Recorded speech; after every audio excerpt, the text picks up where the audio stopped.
Hello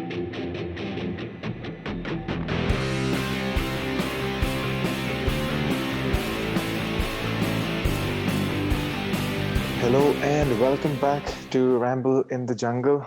I am Arvind. We also have Akash here as usual. How are you doing this very chilly morning, Akash?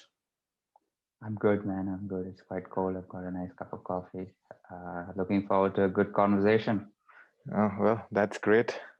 Okay, so today we are talking about something that not a lot of people talk about, surprisingly, which is cycling and how it is on the rise in urban India. And just a few FYIs before we begin. So Akash and I have been cycling for a while now. We started off as hobbyists, but it quickly became our primary mode of transport. Well, for me, it was just for a few months, like 3 to 4 months, but for Akash, it has been so for what, 2.5 years or 3 years, and Yep. it still continues to be so. Uh, we've also dabbled a bit in endurance cycling or long distance cycling. I think we have cycled over 100-kilometer mark twice together. But again, Akash has done some more of it since then. Stupid overachiever. So that's a bit about us in the context of cycling. I just wanted to put that out before we begin. So now you know why we wanted to talk about this topic today, especially. So Akash, let's begin then. What got you into cycling? When did the journey begin for you? So for me, it started in May of 2018, Hmm. and this was I had like most kids a childhood cycle which did not fit me, but I still could ride it if I sort of cleaned it up and cleared out the dust and everything. And for me, it was a Hero Octane. I don't know what the model name or Oh number was, yeah. but that's what it was. And Okay. that was pretty popular with us kids back, I think in 2010s, early 2000s stuff. So that That was a was the cycle go-to I cycle. that was a cycle I always wanted, but I never got. Instead, I got Hero Cyclone, which is like the lower end of Oh that yeah, version. Cyclone. Yeah, so you were the cool kids. So I Yeah. had that, and I mean, I didn't use it since what, fifth grade, and then one fine day, I thought, you know what, let's just try it out because I was quite fat, and Hmm. thought that might as well do something with it, cut the belly, and have a good Sunday morning. And slowly that developed into sort of using it on an ongoing basis. So I, like a lot of people, started cycling from a fitness point of view, Hmm. but if the thing with cycling is if you stick with it long enough, for whatever reason you get into it, it sort of takes over a lot of things in your life, and you see it have multiple effects. It obviously has an effect on primarily on the weight, because you're cycling, you're losing weight, or at least you're being more active and healthy, which is anyway a good thing. Hmm. And Yeah. once that sort of develops, it goes into a lot of parts of your life. For instance, it is a form of commute, so you save money, and you get in a city like Bangalore, you get to places faster Hmm. on a cycle. But you might show up sweaty, and with disheveled hair and everything, but then who cares about that anymore? uh, and the way I think about it, and the way you think about it as well, is a cycle has a tremendous amount of leverage, especially if you start it and continue it for a long period of time, don't you think? How exactly so? What do you exactly mean by leverage? So the way I see it is, if a particular act that can be done and have multiple benefits in on ongoing way has a lot of leverage. So if I were to do for instance, if you were to think about this in exercise terms or reading terms, if you do one particular exercise and has multiple benefits all throughout your body, that particular exercise has a tremendous amount of benefits. Cycling has more benefits than you would think in terms of just in terms of health or fitness or your body, right? It helps you save money, it helps you save time, it keeps you fit, it makes you environmentally conscious. um, Well, I'm not it, too sure if all it of helps saving time because I mean, think about it. It's in a city like Bangalore where everything is so densely populated, right? oh And yeah. it probably wouldn't help in a large, expansive city where there are no potholes and traffic signals every 5 minutes or so. But you don't have to think about all those things when you're on a cycle. You can go on you can go across a one way. You don't need a helmet, although we would always advise you to wear a helmet. Hmm. You don't have to worry about, oh, is the cop in the next lane, and if I skip the signal, will he stop me? Because he can't. I'm on a cycle. He doesn't care. um, uh, you don't have to worry about, and this is the greatest thing, you don't have to worry about parking, because like literally you can park within, you can latch on your cycle to any pole anywhere. And you don't have to worry about, oh, is it parallel parking, oh, can I go there, or can I go not go there? You can lift up the cycle onto any stairwell, cross the street, cross the divider. Yeah, that's true, man. Literally park your cycle in your room. Hmm. That's what I do. I park it right in front of my bed, so that I'm a little paranoid about it. I don't want it to get stolen or anything. Yeah. So I have my eyes on it all the time. The number of times I've been jealous of a guy just, taking his cycle on his shoulder, like crossing a signal while I'm stuck in my car in traffic. It's too many times. Like I wish I was that guy, just taking my cycle that day, and I would have reached the destination much earlier. But yeah, you bring out a lot of great points. Uh, in terms of time, environmentally efficient, and also a great thing for your fitness as well. And you started your fitness journey with cycling, and which I mean, you I mean, I personally don't think cardio sort of if you're trying to lose fat, cardio approach is the best approach. But Right. yeah, that's how most people start. I mean, it's fine if anything gets you into exercising, it's great. But even when you're choosing that cardio approach, what you did was, at least what you did right was, you picked a physical kind of a thing, like, a cycle that you can take out and cycle around the city rather than going on a treadmill in the gym or the static cycle in the gym, which I would have guessed, would have just you would have dropped off that habit within a few weeks because it's quite boring if you think about that. But when Yeah, you, because the way sort of you think, you need to think about it. If a person listening is just on the cusp of getting into this, is if you make it part of your everyday life, whether it's cycling or exercise or any sort of physical activity that is going to have any compounding benefits in your life, it needs to be part of your everyday life on an ongoing and consistent basis for you to actually see a change. What hmm, we see, you and I have seen this with people who have called us and been like, hey, I want to get into cycling, can you sort of guide me through the process? um, if they're from Bangalore, a lot of people, for some reason or the other, some preventable reasons, some unpreventable reasons, they have what I like to call uh, a Sunday morning Cubbon Park mentality, which means that they only want to cycle on a Sunday morning and they only want to cycle in or around Cubbon Park and nowhere else. So what they hmm, do is they take their car all the way to Cubbon Park, take out their cycle, go for a nice jolly ride, put back into their car, go home, never see it again for the hmm. next 2 3 weeks. Yeah. Right? That doesn't, if you do it once in sort of 14 days or 30 days, Hmm, there's no need for you to use it, and you're using it for the sole purpose of just having a jolly ride. It might help you, and I think that's a great way to start, right? But that doesn't really compound in a consistent way for you to use it. Some people are hmm, forced to use it, yeah, I can see that, and they have to use it. but but if you buy it specifically to ride on a ride in any park, not saying Carbon Park is the only place, but any park, whichever city you're in, and if you specifically pick a time like Sunday morning when there's low traffic and there's it's a good atmosphere to ride, you're hmm, constraining yourself to one environment and one period, and you're never going to get those two perfect situations arise. and because of that, you'll never really take to cycling. Hmm.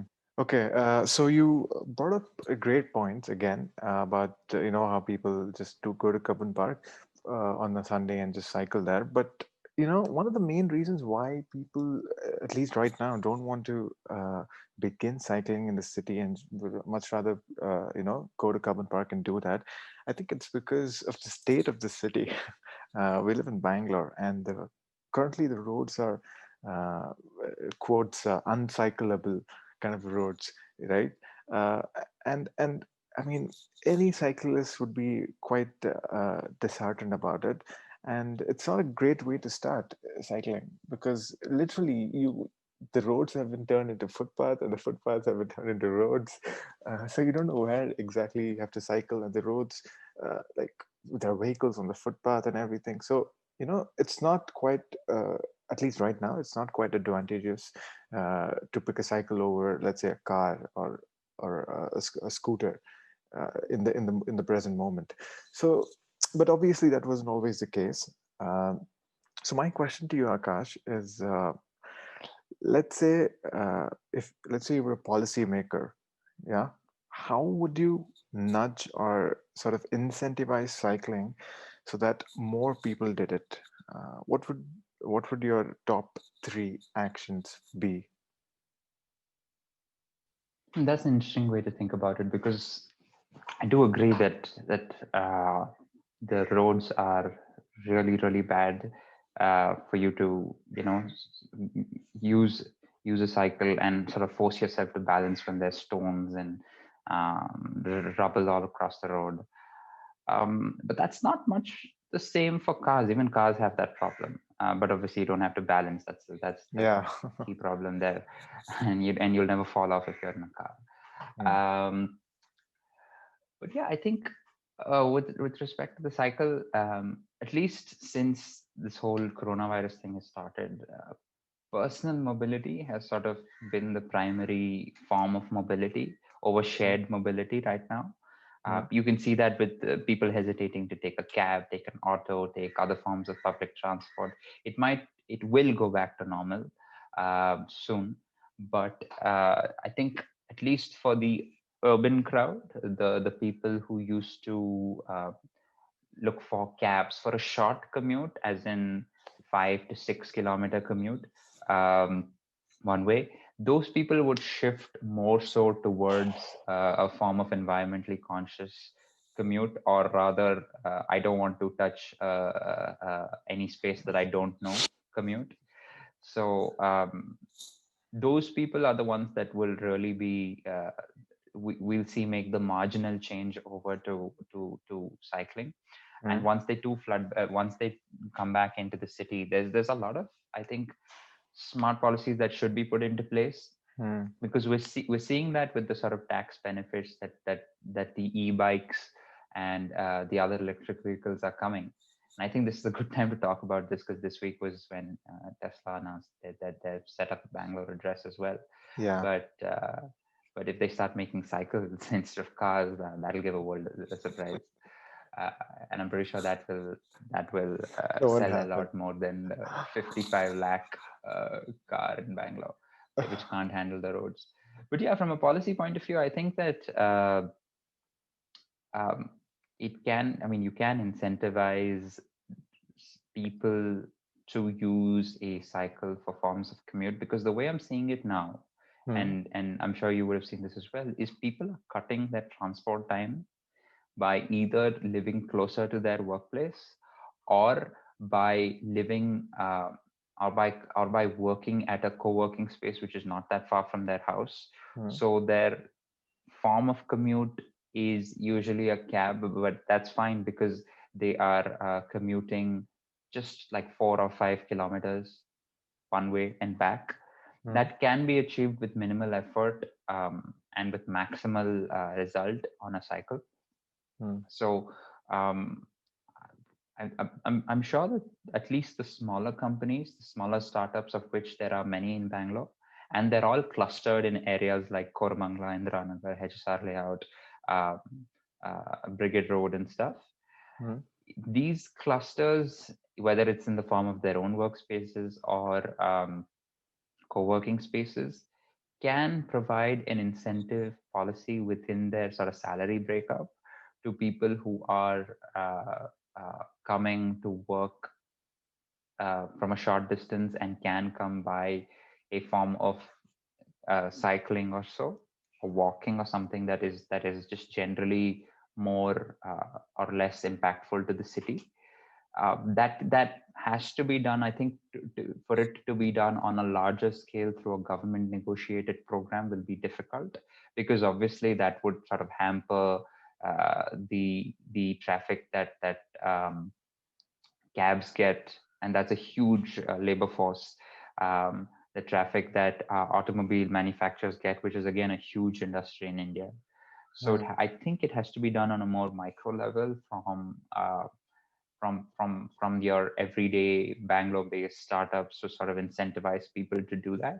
Hmm. Um, and I don't think it hampers productivity in terms of the worker or the employee himself or herself.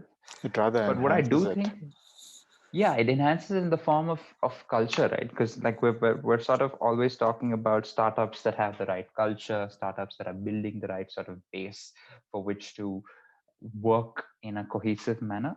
And I think on a cultural level, cycling to work, or at least incentivizing the people to cycle to work, is something that can be spearheaded from at least a micro level, from startups. Yeah.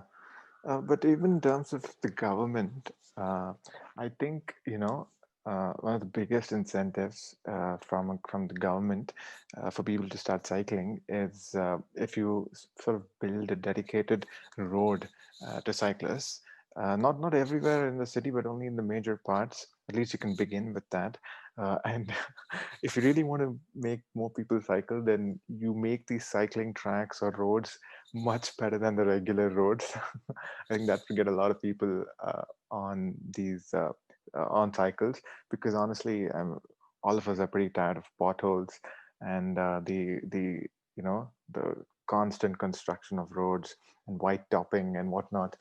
So yeah, and even from the startup perspective, like you said, uh, it definitely doesn't. It sorry, it enhances productivity, because your employees are much more active and hence more sharper in their work. So I think it's a win-win situation. Maybe we should start seeing cycle companies partnering with corporates, like Firefox partnering with all these startups and just giving out cycles to them, to their employees. So yeah, I think that would be a great way to start. Uh, so I want to talk about long distance cycling, the allure of endurance cycling. But before we talk about that, let's just clear up something. Endurance, for example, in running, uh, endurance running is anything over the marathon mark, which is 42 kilometers. So even if you run 43 kilometers, you're essentially endurance running. Yeah. So anything about the uh, marathon mark is endurance running. So what is the mark for cycling, do you think? Because I exactly don't know. I would assume it's above 50-kilometer would be considered as long distance cycling. I think that it would be above 100, but I think cycling, they they um, they don't. I mean, I don't know the exact metric to say what is endurance and what isn't, Huh? but they measured it mostly on the basis of not just distance but also elevation. Uh, Oh, yeah, yeah. and that doesn't really, we don't really take that into consideration when we run, because marathons are usually done on the flattest roads in the world, right? Hmm. uh, but obviously the ultra marathons, like the western states, or what's the one that we were tracking a few months ago, It is something in Badwater, right? America. Yeah. No, no. It was Right. Moab 240. Moab 240, yeah. So that has a significant amount of elevation. But cycling races always have elevation elevation, no matter where they're held, and they're held for that elevation more than anything. So a cyclist is probably more so a better climber in terms of climbing with the cycle on a hill, rather than he is or she is a good sort of can go at a decent speed, right? Hmm. So I think if you're clocking in about say 100 odd kilometers, um, at maybe 20-25 kilometers per hour, and with a decent elevation, capturing a decent elevation, it's about 1,000 to 2,000 meters or so above sea level. That is pretty good, Yeah. right? And the good thing with sort of Bangalore is that we have, and actually this is the case with a lot of metropolitan cities and big cities in India. You have a hill which is not too far, Mm. right? So for Bangalore, obviously we have Nandi Hills to one side. We can go towards Kolar on the other side, which is again a very flat road, but then it Mm. sort of gets you a little bit of elevation as you reach the city. Um, and those are where the climb actually starts. If you were to go to Nandi Hills, Mm. which is a very popular destination among cyclists, all kinds of cyclists. The elevation starts at probably the 7-8 kilometer mark. Sorry, 7-8 kilometers till you reach Nandi Hills mark. Uh, and that's when you actually feel the pinch in your quads. Uh, so yeah, the elevation is probably the more so the obstacle when you look at endurance cycling or long distance cycling, and that is something that is uh, quite quite the challenge. But for an average Bangalorean, the airport is our the Bangalore airport is our long distance mark. Uh, because for the people who are not from Bangalore, our airport is 40 kilometers from the city, which is a very weird kind of a decision.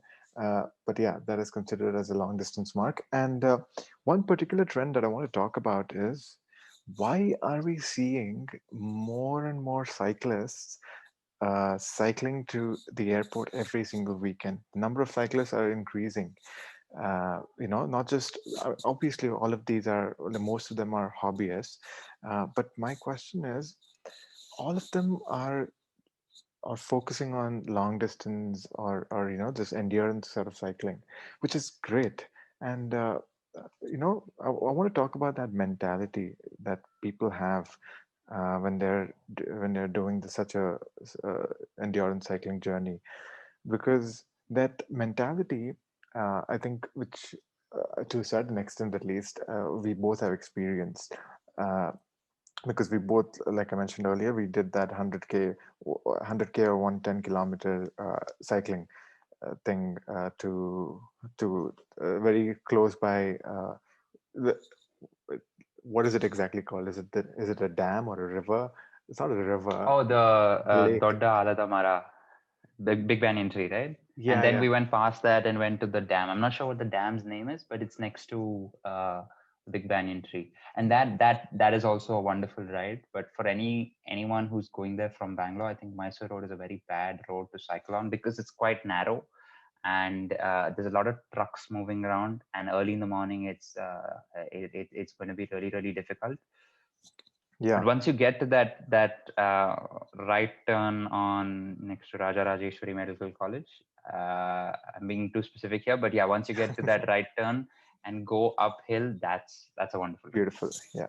Really enjoy that. Yeah. So, in terms of the allure of this distance cycling, personally, what I felt when we sort of finished when finished that endeavor, was that a feel of joy, a sense of joy, that a lot of people around me hadn't done it. Yeah, that was my, like, Mm, the people around exclusivity. yeah, the people around us, we felt that, when we said we did 110 kilometers cycling, and everybody around us was like, whoa, that's too much. How did you accomplish? I mean, to be honest, yeah, that felt good. But even before that, the whole journey and back, the whole 100 kilometer journey, I don't know why we took that up, but there's something in us that keeps saying, kept on saying that, we need to do this, we need to accomplish this. So I think a lot of people have that, want to achieve something uh, physically, like achieve a big thing physically. And I think cycling a long distance, it's one of the starts to that. Do you agree? And which is why we are Yeah, I seeing think a lot of people cycling to the airport every single weekend. yeah, I think that's definitely the case because at least with physical distances, right? Regard if it's a distance that someone has ran, cycled, swam, um, or if it's a weight that someone has lifted in any way, it's very measurable, meaning that I know how much a kg is, I know how much a kilometer is, Hmm, and I know how hard it is to run X kilometers or 1 kilometer, let's say. So for someone to run 42, I know how difficult that would be, and to run 42 in 2 3 4 hours, I know how difficult that would be, hmm, right? Because it's measurable. Similarly with cycling, if you were to talk to any sort of any person out there who has done any amount of cycling, right, as a kid or as an adult, whatever, and you tell him or her that, hey, listen, I did 100, 150, 100, whatever. They know how to contextualize that because they know hmm, how much a kilometer is and they know how difficult it is to achieve one, right? So for them to think about, okay, I know how difficult it is to achieve one, it must be enormously difficult to achieve 100 of those one. hmm, So they can contextualize it with physical effort really well. So that's why when you say something very difficult to someone, they can just immediately measure it in their head and be like, wow, that must have been really difficult, or that must have been really easy, or I don't really care. So the and physical and I think I heard this on a podcast. There's something pure about physical pursuit, hmm, and there's something even more pure about physical pursuit without any that something pure about physical pursuit that is over a long period of time, hmm, whether it's a long, grueling, sleepless run or a long, grueling, cold ride in the morning, right? There's something really, really pure about that because nothing's helping you along the way. You're just out there on your own, especially when you're cycling a long distance. And most people, at least the people who we've seen, either hmm, you've done it individually, I've done it individually, or we've done it together without like a support crew or anybody else, hmm, right? hmm, um, there's something sort of pure about a guy running or a girl running out there on his or her own, or riding on his or her own. And there's something about the grind which we always sort of talk about hmm, is um, it's going to suck, right? Yeah, you're never going to have the best. You can have the best 2 minutes in a ride, 5 minutes in a ride, but you can't have a best 4 hours, right? hmm, That never happens. So it's going to be highs and lows. It's the entire thing is a bunch of waves wrapped on together. hmm, So that sort of up and down in an endurance journey, which you start at a high, you end at a low, and everything's hurting and tight and locked and cramped, and then everything clears up, and you feel like you're on cloud nine, and hmm, then sort of goes back down again. hmm, And that long journey, which is just a grind all around, which is again measurable to someone in a particular way, and it's so pure, is easily understood, at least in from the first perspective. And they often sort of ridicule it as, oh, that's impossible, man, right? Nobody can run 208 miles in XYZ hours, right? Or nobody can cycle 1,000 odd kilometers across hills, right? Nobody can do that. They just think that, oh, it's impossible. hmm. Yeah, so another thing that I think especially plays into this is that, yeah, like you mentioned, in the mornings, it's just they are just going out by themselves. Nobody's forcing them to go out and do a 100K cycle thing, Right. or run 50 kilometers. Nobody's forcing them. Nobody forced us to do it, right? It like we did it out of our own sort of volition, and we did that because we want that some kind of a challenge. And what we're realizing is that there is especially in this country, there is no, uh, I want to put this the right way. There is no culture of physicality as such. At least that's what I've noticed. And I mean, right now it's building up, and there's no culture of, there's no warrior, big warrior kind of a culture here. Where you're forced to, or you're pressured into challenging yourself physically. Mentally, of course, a lot of people do it, but even physically, it's quite less. But now the trend that we're seeing, people cycling on their own to long distances, I think it's people just living to their true nature. They really want that challenge, but so far they couldn't find it, and they think this is a great way to challenge themselves, at least the beginning, like the first step towards challenging themselves. It's easy, like pick a cycle and get on the cycle and start cycling till you're dead. So that's something that I've seen, and it personally as well. You are you're challenging yourself constantly. And I saw, I think we this is one of Iron Man, the race Iron Man's, the wallpaper had. It's the challenge is not between you and somebody else, it's you versus you. So that's the challenge which most people are wanting, and which most people want to conquer. And especially physically, where you're challenging yourself constantly. And maybe that's why most people are picking up their cycle and going to the airport every single weekend. I think that would be a great justification of that, right? Yeah, I think it's for certain people, it's probably that life's become too. And I know this isn't the case for the majority of the Indian population, especially now. Is life's become a little bit too convenient, and uh, and I think people want a challenge, and they can get it to an extent in the gym, and the gym is a great resource to get it. Right? We love the gym; we go very regularly, but there is something that is so different about um, anything that is long, grueling, and just painful, that you you have to sort of put your head down and be like, it's going to suck, but I have to do it. Mm, Right? I have to get through the finish line. I have to continue putting one step in front of the other, and or one pedal after the other, and I'll get there. mm, And that is not there in a lot of things. um, it's definitely there in long distance cycling or running. yeah. So everybody just pick up a cycle or put on your running shoes and just get after it. Even if like, for us, cycling 100K doesn't seem much now because we've done it. We know that it isn't like it wasn't it was a mental barrier before, but now we know it's easily achievable.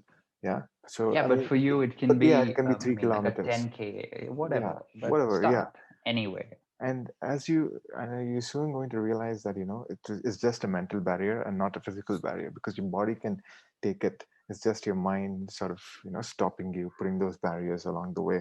And every time you break those barriers, the barrier shifts, but it keeps on shifting to such a big number, and you keep pushing yourself to break that barrier and move on to the next one, so which is a great thing. So yeah, so that's what we wanted to talk about, long distance. We have talked quite a lot about cycling, and hopefully encouraged a few people to take it up. So if they wanted to get started and buy a cycle for both everyday sort of use and the occasional long rides, what are the things they need to look out for, Akash, in terms of buying a cycle? Because I mean, you're the expert. I mean, you're not the expert in terms of the larger sense of the word, but between the two of us, you certainly are the cycling expert. So why don't you give your top three things to look out for while buying a cycle, and we'll probably end with that. Great.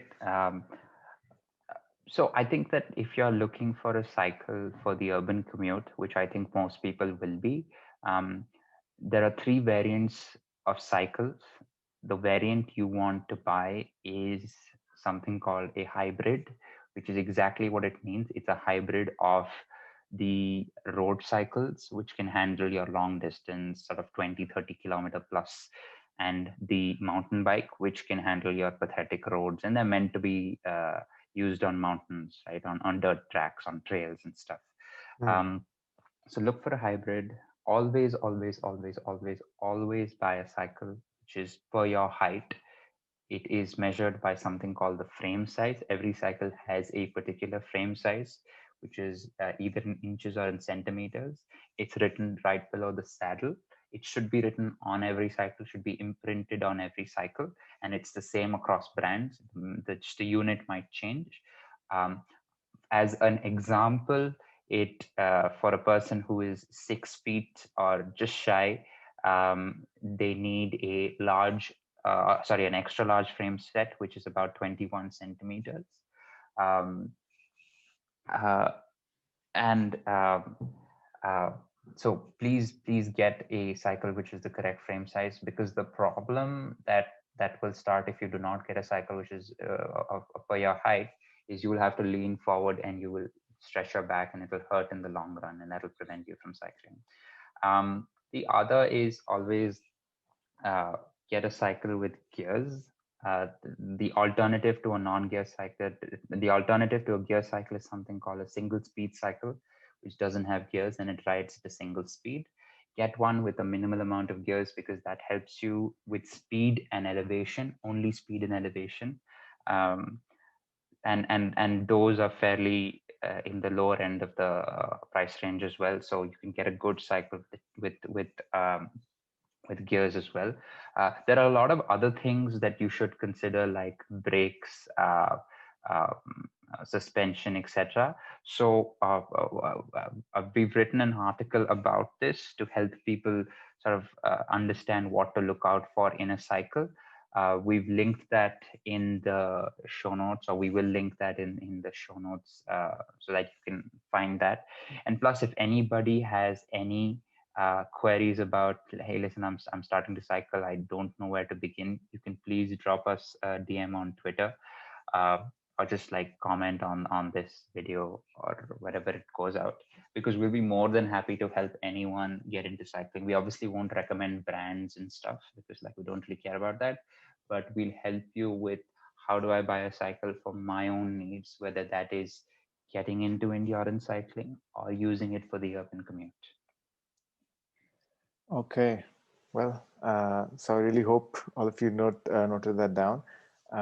So, like Akash said, we'll be linking to that article, and Akash was being humble. He was the one who wrote that article. I had nothing to do with it. So, yeah, we'll link that, and please give it a read. And any questions, Akash would be your man to go. I mean, I could certainly help out, but Akash, like I said, is the expert of cycling among the two of us. Among the two of us. Yeah, among the two of us. Don't worry, buddy. Yeah, you'll get there. You'll be the expert of the world as well soon. So that's it for today. Then we'll see you again next week. Till then, keep rambling. Take care.